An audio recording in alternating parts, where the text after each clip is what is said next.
2001, très rapidement, vous, fils de cette Afrique que vous venez de décrire, vous dénoncez ou vous découvrez déjà l'apostasie silencieuse qui est en train de se jouer en Occident. Racontez-nous ce constat que vous faites et les enjeux que vous percevez aujourd'hui. Vous parlez de drame. Lorsque moi je suis arrivé à Rome, bien sûr je n'avais pas de paroisse, je n'avais pas de diocèse. Le premier Noël que j'ai vécu était vraiment triste, peu de chrétiens à l'église. Et alors que dans ma cathédrale, c'était vraiment rempli, il y avait autant de chrétiens, mais aussi il y avait des musulmans qui étaient curieux d'entendre le message chrétien. Et petit à petit, quand même, j'ai constaté également une certaine diminution de la pratique religieuse, un certain relativisme. Ce n'est pas moi qui le constate, c'est déjà Jean-Paul II qui disait que l'Occident vivait comme si Dieu n'existait pas, que les chrétiens eux-mêmes vivaient dans une espèce d'apostasie silencieuse. Et Benoît XVI, lui aussi, a dit, un mois avant son élection, à Subiaco, que la crise de l'Occident ne s'est jamais vérifiée au cours de l'histoire du monde. Une crise qui exclut Dieu dans la société, dans la vie économique, politique. Et je pense que ce rejet de Dieu, on a vu des théologiens, des philosophes, dire que Dieu est mort, que Dieu n'est plus utile, Dieu est enterré, et nos églises sont le tombeau de Dieu, le caveau de Dieu. Et beaucoup n'y vont plus dans les églises, peut-être pour éviter de sentir la putréfaction de Dieu. Mais je pense que Dieu est là. Dieu est là parce que sans lui, l'homme ne sait pas qui il est, où il va.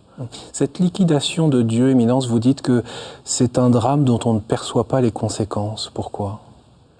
Parce que, voyez-vous, lorsque on se coupe de Dieu, on se coupe de ses racines, on se coupe de la vie. Et celui qui se coupe de la vie, c'est la mort. Or, nous voyons aujourd'hui, lorsque nous nous coupons de Dieu, ce que l'homme est capable de faire. Regardez tant de violence. Regardez tant d'audace.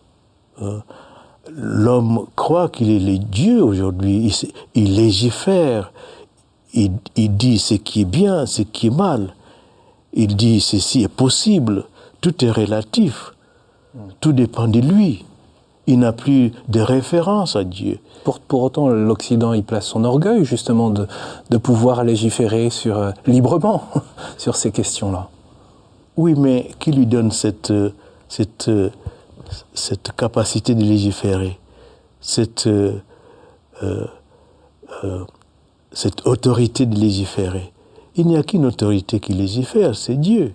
Bien sûr, nous pouvons légiférer pour ce qui regarde la convivialité de la vie sociale, de la vie politique, mais je ne sais pas si nous avons l'autorité de légiférer sur ce qui regarde la morale, sur ce qui regarde ce que signifie une famille, ce que signifie un mariage. Je ne sais pas si c'est nous qui devons définir. C'est déjà été défini par Dieu dès la création du monde. Voyez-vous. Alors je pense que je suis tout à fait conscient que l'homme a une responsabilité de s'organiser sur le plan social et donc de légiférer sa vie sociale. Mais au-delà de ça, humblement, je pense qu'il serait profitable pour lui de se laisser guider aussi par quelqu'un qui lui a donné la vie et qui le maintient en vie. Éminence, de quoi l'Église, les chrétiens souffrent-ils? Pourquoi peinent-ils à répondre à cette crise? Vous parlez de cette crise qui liquide Dieu, la liquidation de Dieu dans notre vie aujourd'hui. Moi, je pense que l'insistance, je dirais, sans mesure de la dimension uniquement matérielle de l'homme, tout est pensé pour son bien-être matériel. Tout est conçu pour sa réussite matérielle. Il n'y a rien au-delà. Et donc, je pense que cet enfermement de l'homme dans ce monde, sans fenêtre ouverte pour lui faire voir le soleil qui est le Christ, qui est Dieu. Parce que le soleil donne la vie, le soleil éclaire, le soleil réchauffe. Nous avons besoin, nous aussi, d'être réchauffés par la lumière de Dieu. Nous avons besoin d'être éclairés aussi par la lumière de Dieu. Nous avons besoin de cette lumière qui nous fait voir autre chose que ce qui nous entoure sur cette terre.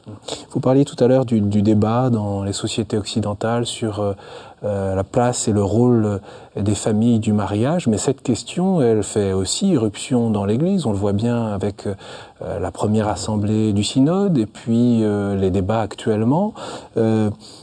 Vous dénoncez de manière très, très sévère, au fond, le rôle que peuvent jouer certaines églises occidentales ou certaines tentations. Expliquez-nous, au fond, le combat qui, selon vous, est en train de se jouer, y compris au sein de l'Église. Je comprends parfaitement que certains épiscopats soient confrontés à des réalités incontestables, telles que le nombre important de divorces, des familles séparées. Et je comprends tout cela. Et donc, on peut être, disons, comme préoccupé de faire face à ces problèmes-là. Et je comprends, mais il ne faut pas penser que les divorces, les séparations sont les seuls problèmes de la famille. Il y a aussi des familles heureuses, des familles qui font beaucoup de sacrifices pour que les conjoints et les enfants soient vraiment épanouis. Et la famille, c'est quand même le lieu où nous apprenons à servir les autres, à aimer les autres. À quoi vous faites allusion quand dans cet ouvrage vous évoquez la pure idéologie que l'on veut imposer à marche forcée à toute l'Église en ce qui concerne les personnes en situation d'être divorcées et remariées? C'est-à-dire qu'on voudrait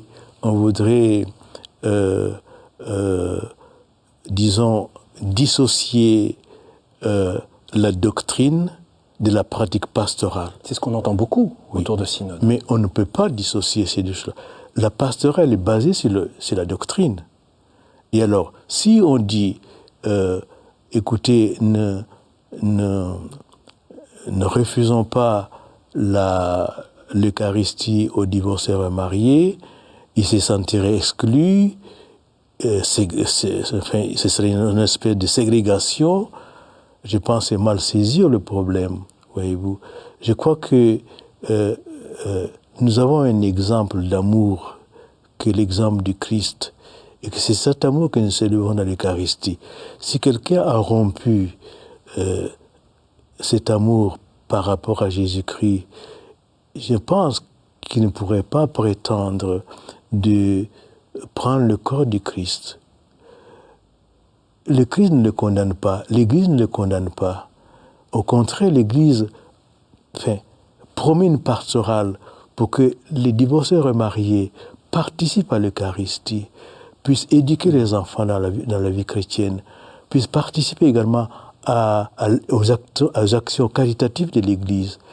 Et donc, on n'exclut pas ces personnes-là. Au contraire, on les comprend, on les accompagne. Il y a un combat là qui se joue pour vous? Je pense qu'il y a un combat. Je pense qu'il faut plutôt les aider, n'est-ce pas, à se sentir pleinement dans l'Église sans pouvoir pleinement participer à l'Eucharistie. Je voudrais, et maintenant justement, puisque vous parlez de l'Eucharistie, qu'on parle de vos responsabilités actuelles. Donc vous êtes garant en quelque sorte pour toute l'Église universelle, de la liturgie en tant que préfet, donc pour le culte divin et la discipline des sacrements. On s'apprête, le pape François lui-même d'ailleurs, s'apprête à marquer cet anniversaire de la première messe célébrée en langue vernaculaire, donc dans le cadre de la réforme liturgique autour du Concile Vatican II. Pour vous, quel regard vous portez sur cette réforme, la manière dont elle a été mise en œuvre et au fond la grande question de la liturgie aujourd'hui? Voyez-vous, la grande question de la liturgie, ce n'est pas une question de mettre la messe en langue, quoi. Voyez-vous, ce qui était la première préoccupation des pères du Concile, c'était la place de Dieu. Et ce n'est pas pour rien que le premier texte qui est sorti du Concile, c'est Sacrosanctum Concilium, c'est la liturgie. Et qui dit liturgie, dit Dieu. Et qui dit Dieu, dit adoration. Donc c'était que ce qui était premier, c'est comment permettre aux hommes cette relation personnelle avec Dieu à travers la liturgie. Que la liturgie ne soit pas une convivialité, un repas, mais que ce soit vraiment le contact personnel vécu entre une personne et Dieu. Et donc, réapprendre les hommes à entrer dans le mystère qu'ils célèbrent. Et pour autant, on a vu surgir des conflits, particulièrement en France, autour de cette question de la liturgie. Oui, c'est vrai. Quel regard vous portez, oui? Je pense que ce serait dommage, n'est-ce pas, de se battre au niveau de la liturgie. Parce que, voyez-vous, qu'est-ce que Jésus-Christ a dit lorsque vous allez présenter l'offrande à l'autel? Lorsque vous vous souvenez que quelqu'un a quelque chose contre vous, allez d'abord vous réconcilier. Vous ne pouvez pas vous présenter devant l'autel en ayant dans le cœur un conflit quelconque avec quelqu'un qui ne célèbre pas le rite de la messe comme vous. Vous ne pouvez pas le détester. Au contraire, les rites, soit de Paul VI, soit de Pie V, se complètent, s'enrichissent mutuellement. Et c'était le désir de Pape Benoît XVI que ces deux rites se complètent et s'enrichissent mutuellement. Pourquoi le pape Benoît XVI n'a-t-il pas réussi à réconcilier, au fond, les différentes écoles liturgiques? Parce que je pense qu'on n'a pas compris le cœur d'un père. Un pape, c'est un père qui souffre de voir que ses enfants ne s'entendent pas sur l'essentiel. Or, l'essentiel, c'est la liturgie. L'essentiel, c'est le rapport de l'homme à Dieu. Et si ce rapport est perturbé par des tendances, disons, ritualistes, parce que même Dieu se révolte contre le ritualisme. Ce qui l'intéresse, c'est le cœur qui prie, le cœur qui s'ouvre à lui. Et donc, ce qui a fait que Benoît n'a pas réussi, c'est qu'on ne s'est pas suffisamment ouvert à ce que Dieu voudrait dans nos rapports avec lui, à travers la liturgie. C'est pourquoi il a été peiné, mais je pense qu'il faut patienter. L'action qui pourrait paraître un échec de Benoît se poursuit aujourd'hui à travers notre dicaster qui essaie, n'est-ce pas, de faire valoir ce que c'est que la liturgie. Ce n'est pas une question de rite spécialement, mais c'est une question de rapport. Or, aujourd'hui, ce qui est brisé aujourd'hui dans le monde, c'est le rapport entre Dieu et l'homme. Un dernier mot, Éminence, sur votre collaboration, bien sûr, avec le pape François. C'est lui qui vous a nommé à cette nouvelle responsabilité. Quel regard vous portez sur le souffle missionnaire qu'il porte à l'Église, qui n'est pas toujours bien compris, d'ailleurs, hein? Mais je pense que le pape François est vraiment, comme moi je le perçois, comme une invitation que Dieu nous offre à regarder surtout un homme exceptionnel dans l'histoire de l'Église, Saint François d'Assise.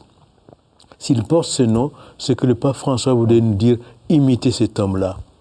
Il s'est tellement identifié à Dieu, à Jésus-Christ, qu'il a porté les mêmes stigmates. Aujourd'hui, nous ne serons vraiment chrétiens que si nous nous identifions à Jésus-Christ, en portant les mêmes stigmates. Aujourd'hui également, nous cherchons la paix. Saint François était un homme en harmonie avec lui-même, en harmonie avec Dieu, en harmonie avec la nature. Or, comment a-t-il réussi à être en harmonie avec Dieu? Parce qu'il a su que Jésus-Christ est notre paix. Si nous nous identifions à Jésus-Christ, nous serons en harmonie avec nous-mêmes, avec les autres hommes, avec toute la création, et donc nous pourrons apporter la paix. Si Jean-Paul II a convoqué toutes les religions à aller à Assise 2 fois et Benoît XVI 1 fois, c'est pas parce qu'il voulait insister sur l'écologie, sur cette capacité qu'avait François de parler avec des loups, de domestiquer les animaux sauvages. Non, c'était pour nous dire cet homme-là est un modèle pour nous. Dès l'instant que nous allons limiter à nous identifier au Christ, nous aurons la paix. Merci beaucoup, Éminence, pour cet échange. Alors évidemment, ça ne résume pas du tout l'ensemble de ce très riche entretien que vous avez accordé à Nicolas Dia et qui est publié sous ce titre « Dieu ou rien, entretien sur la foi » chez Fayard. Encore merci d'avoir accepté notre invitation. Bien sûr, vous pouvez retrouver cet entretien sur le site internet de KTO. À très bientôt.